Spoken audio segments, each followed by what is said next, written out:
All right, everyone. You are listening to Behind the Masterpiece. I'm your host, Brian Hersh. I'm also the CEO for the Arts and Cultural Alliance of Sarasota County. Thanks so much for tuning into this episode of Behind the Masterpiece. With us today is Andy Sandberg, and he is the Artistic Director and CEO for the Hermitage Artist Retreat. Andy, welcome to Behind the Masterpiece. Thank you, Brian. Good to see you and happy to be here. It's awesome to have you. And of course, for people to learn about you, your organization, they can always go to hermitageartistretreat.org. And to catch this episode, they can go to visitsarasota.com. Andy, let's start with this. Tell us, for those who don't know, because I've been to the Hermitage Artist Retreat, I do think it's one of the most stunning and magical places I've been to on the planet. And I'm not really simplifying that. Tell us, what is the Hermitage Artist Retreat? A great question to start with. So the Hermitage is a multidisciplinary artist retreat serving artists from all over the world, artists in theater, music, visual art, dance, literature. We are a leading national arts incubator located right here in Sarasota County, down on Manasota Key, but really doing programs and events all throughout Sarasota. And one thing that a lot of people don't realize is the Hermitage is actually the only major arts organization that is exclusive in Florida, that's exclusively committed to developing and supporting new work across all disciplines. So I think that's something people don't quite put two and two together on. We're in this amazing arts community with so many great production organizations, and we have wonderful theaters, symphonies, etc. But the Hermitage is the only organization that is exclusively about new work in the entire region and celebrating new voices, artists who come from not just across the country, but internationally. And each of these artists does free public programs for our community to share their works and process. So I often say you might get to see somebody write a review about something going on with our friends at the Van Wezel or the Oslo or the ballet. We say no critics allowed, because these artists are bearing their soul and sharing things maybe years before they go on to Broadway or major concert stages or notable museums, as well as some of those organizations right in our backyard.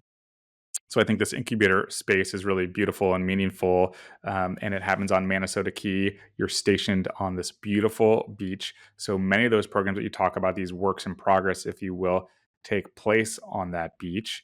Tell us about that. But even more so, they also take place all throughout this community. Where can people find your work?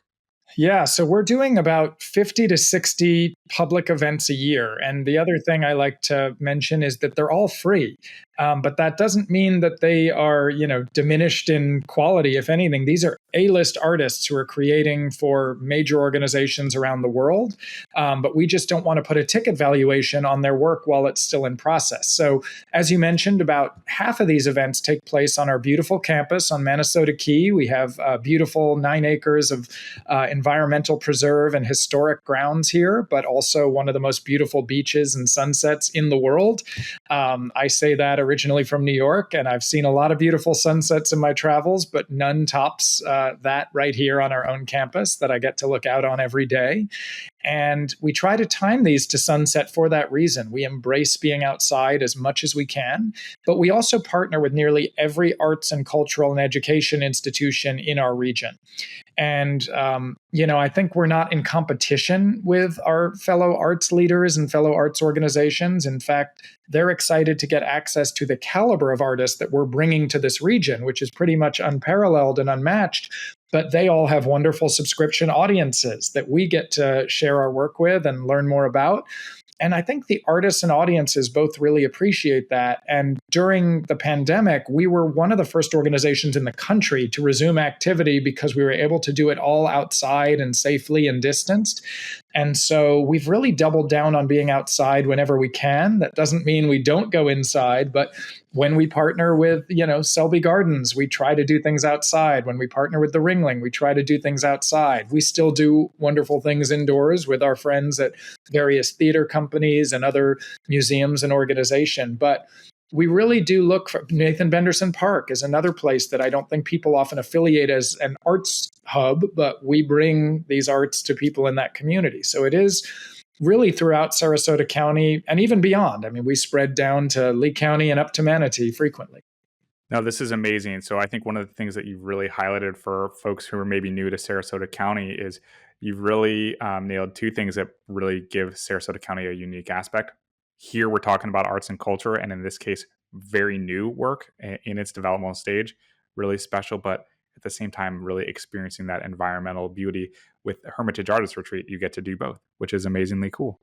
Yeah, I like to tell people that, 7 shows on Broadway last season started in some form at the Hermitage. And I think that's pretty extraordinary when you think about that. These are Pulitzer Prize winners, of which we've had 17 now, tons of Grammy and Tony and Oscar winners who've been here developing that work. They're not all household names, but they're the people who generative artists who might be making the music that you hear about. As an example, we had an artist here recently, Mark Sonnenblick, who just collaborated with Elton John on a new piece, right? Everyone knows Elton John, but they don't know Mark, and everyone who got to experience his work is now enamored with it. And I think that it's pretty incredible to think you get that first sneak peek here while also getting to experience the most beautiful weather and setting. I know we're talking to our Visit Sarasota audience, and I say, look, there are people here who think if it's below 73 degrees or above 77, it's too cold or too hot. We do programs if it's, 50 degrees, 90 degrees, come experience it, embrace where we are, because you can't do that year round everywhere else. And we are a year round arts organization. We have programs going all summer, all winter. There's something always happening. Andy, let's dig in a little bit more about the significance of an incubator and things of really great magnitude taking place here. You talked about how many things were on Broadway. I happened to see an artist last year in London. Her production, Chris Bush, was on the West End. And in the small world of things, I was there with our friends at Visit Sarasota because the Sarasota Ballet was in London. And I remember speaking to a room full of journalists and saying, so tonight is the Sarasota Ballet. Tomorrow, I'm going to see Chris Bush's work standing at the Sky's Edge. But right now, as I speak, she is in Sarasota, maybe creating the next work that could be on the West End. So, Andy, talk about the significance of starting here, but ending up on some of the world's most significant cultural institutions. I think that's a great example, Brian. And I think I love the timing that you were over there seeing her work while she was here. And Chris is a young and emerging, but Olivier Award-winning artist. So Chris is really having a moment. And I think that a lot of people understand and appreciate Sarasota as an arts and cultural destination. I hope more learn and think of it that way. Often people go, Sarasota, beautiful beaches, golf, etc. That's true, but that's not why I'm here. It's not why so many others are here. They're here because it is an arts and cultural destination unlike any other.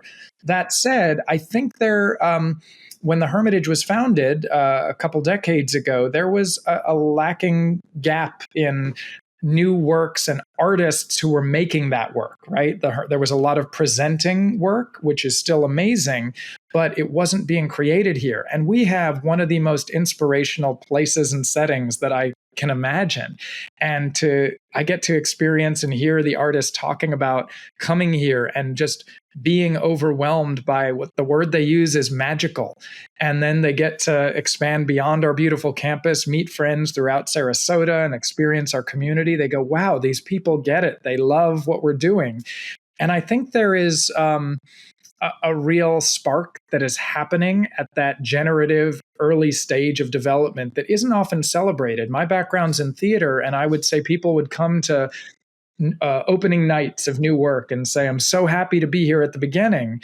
And I would say thank you, but in the back of my brain, I would go, you're not at the beginning. You're here actually 10 years after the beginning. So the Hermitage is really about the true nature of beginning. And to that end, beyond the 100 artists a year we're providing residencies to, Chris Bush is an example of someone we awarded a commission to. So the Hermitage awards 2 of the largest unrestricted arts commissions in the country.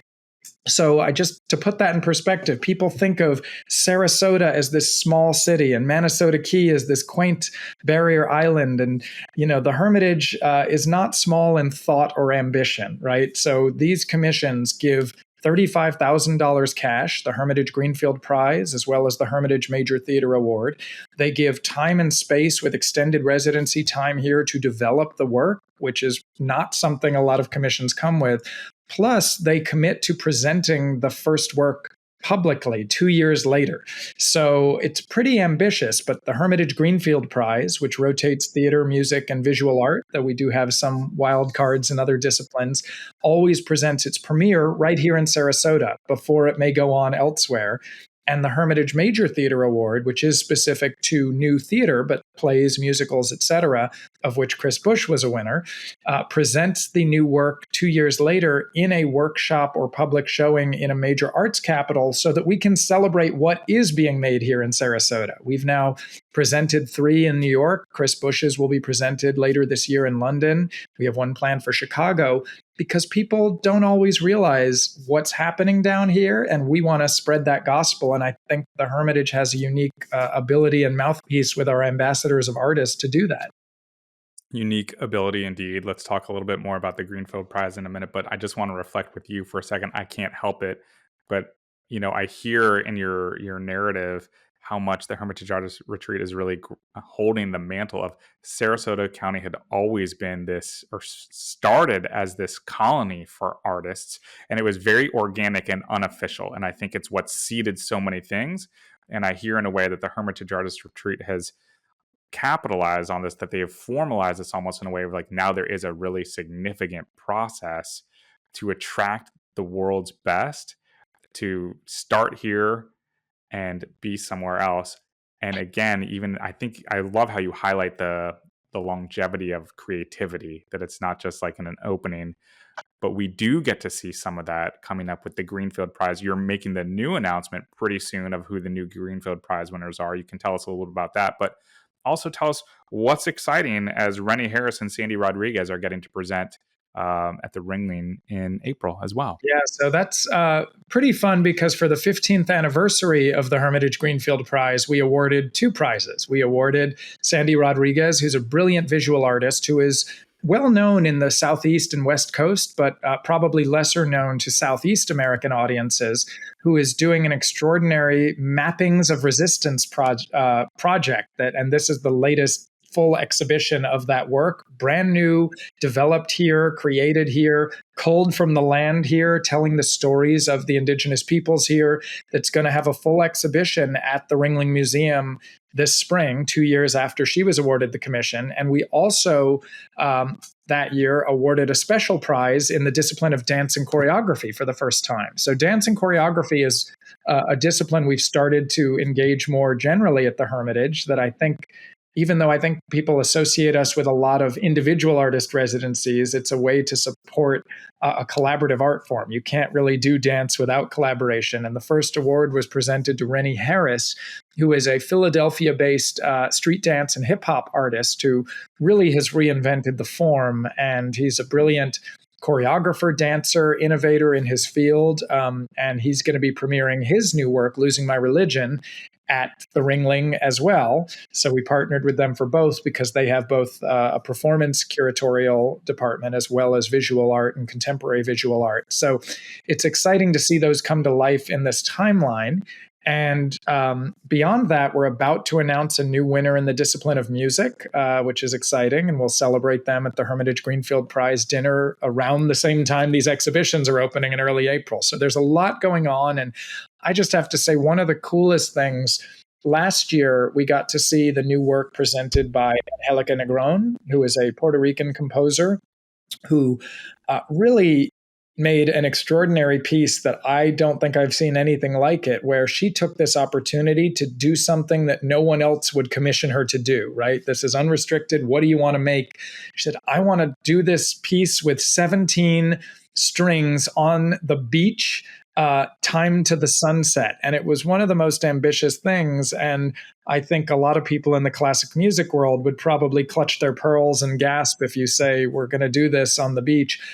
But we did it. We worked with Ensemble New to get some wonderful musicians. It turned out to be the most beautiful sunset. We took a big weather gamble there, and there was nothing like it. I think anyone who was there will say it was just a truly magical and one-of-a-kind experience. So seeing that come to fruition and now letting her think and dream about where it could go from there is really exciting. Exciting times ahead for Hermitage Artist Retreat and so many within our community and beyond. But Andy, just as you've said, this doesn't happen overnight. And, with, would you say about 100 visits, per year and multiple, like over 50 sort of programs that are happening, this doesn't happen by accident at all. There's quite a process. So not only are you bringing in some of these emerging talented artists, but you have a selection process that's probably pretty incredible too. And you work with artists of first rate and caliber. How does that work? And so how do we identify whether it's the Greenfield Prize or your other artists in residence that you work with? Great question. So, and to add, beyond hosting now nearly 100 artists newly a year, we have over 800 alumni, right? And that's really a big part of our community, people who identify and are incredibly proud to call themselves Hermitage alums. And it's exciting to bring them back, help support their work when we can, follow what they're doing, spread the word about what they're doing. So it's really exciting to have that sense of the larger arts and artist community. We had a reunion in New York not long ago that had, 250 artists there, which was pretty remarkable.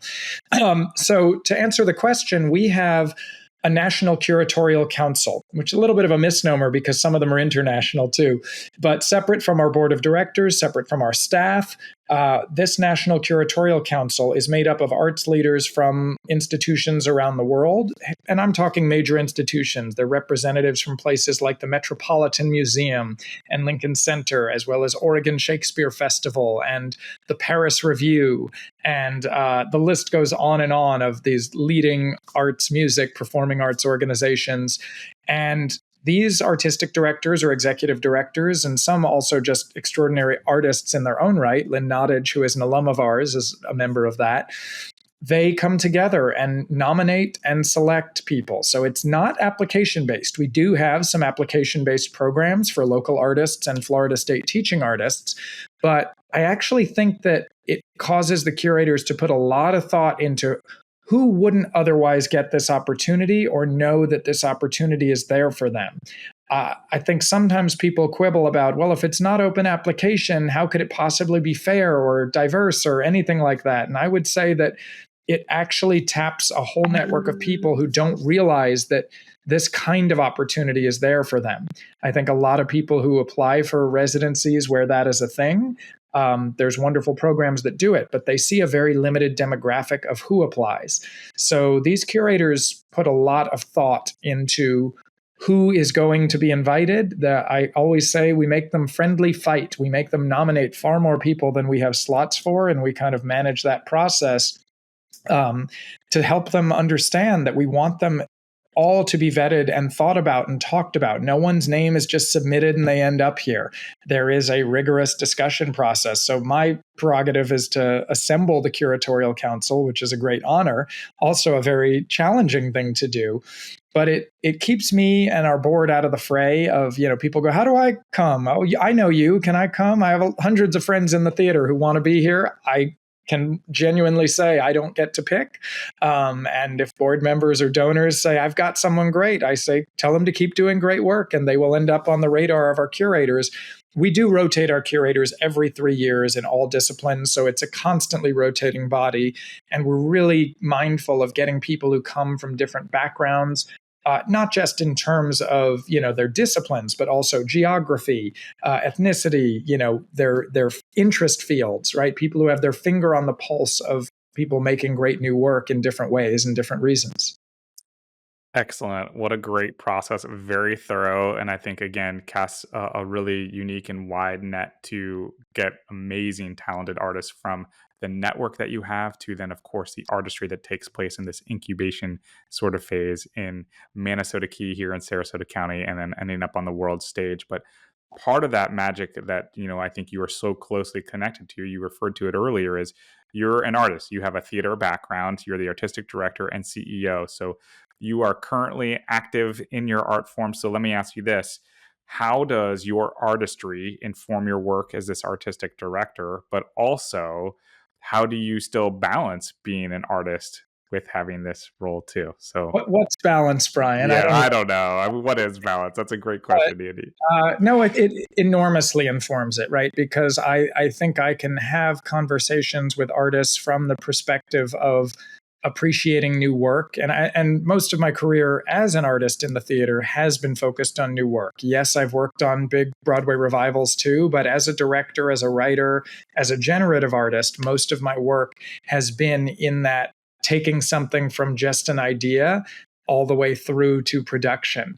And so for me, that's what drew me to the Hermitage, right? When I was asked about, whether I might be interested in this opportunity, learning more deeply about the mission of the organization, it's been 5 years, a little more now, I was really drawn to that support for that earliest stage of development, which artists don't always get that support. They kind of have to self-produce. So there is that element of anyone who says, oh, I'm just an artist and the world will be what it will be and everything will fall into place. That's not really an artist to me. That's someone who's just walking on a cloud. Artists are dreamers. Artists are big thinkers. I will say one thing that I lead with a philosophy of let's try to get to a yes. I get very frustrated when people's default is to say no or limit their boundaries or say what's not possible. I think that comes from me being an artist. I want to know how we achieve something. And maybe as an artist, we can find a creative way to get to that yes. So I think those of us in that field and mindset tend to think a little more from the space of, okay, it's not as black and white as, yes, it has to be this version as you automatically imagine it when it's verbalized, or no, it can't happen. We go, there's got to be a gray area to help us dream and get to a yes in a practical fashion. The artists that I so admire who come through here, I see their wheels turning about how they are going to achieve something that seems impossible, like Angelica Negron's commission on the beach. A lot of people saw that as black and white impossible. We came at it from this sounds cool, let's try to pull it off, and found others who approached with that same philosophy. But, I also think artists really learn from other artists. I think we all get a little jaded in our own discipline and feel like we, know this and know that. And I think artists are learners, perpetually wanting to discover new things. And I see this when we have 6 artists at a time. We might have a visual artist, a choreographer, a musician, a playwright, and a novelist. And they are so excited to learn about each other's process. The Hermitage is all about experiencing and exploring the creative process and introducing that to audiences. If you don't find that fun, I don't know, we're not necessarily the place for you, right? I love the rehearsal room more than the production. I love a good production, but I love the creative process of developing something. And I always tell people that's really at our core what we're about. And then when you think about the ramifications of that, our friends who present a work in town, even if they had a 5,000 seat venue and they do 20 performances, right?